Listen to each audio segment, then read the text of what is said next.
DPRD Maluku menyoroti permasalahan bentrok atau konflik yang terjadi di beberapa wilayah Maluku.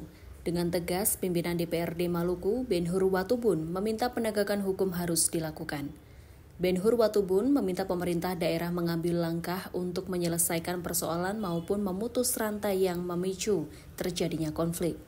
Ben-Hur Watubun juga meminta Polda Maluku dan Pangdam 15 Patimura untuk membentuk pos-pos keamanan di wilayah konflik dan pendekatan persuasif dilakukan kepada masyarakat di daerah-daerah yang rawan konflik.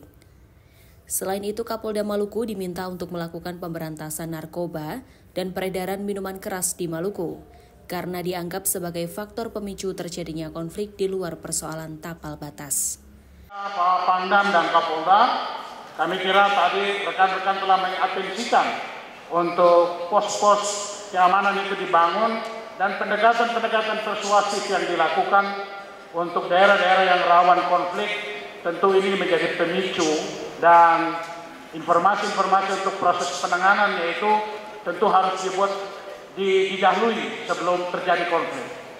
Dan selain itu, masalah minuman keras, kemudian penyebaran narkoba, bandar-bandar narkoba di Maluku ini, saya minta ketegasan sikap dari Kapolda untuk mengusut tuntas masalah ini.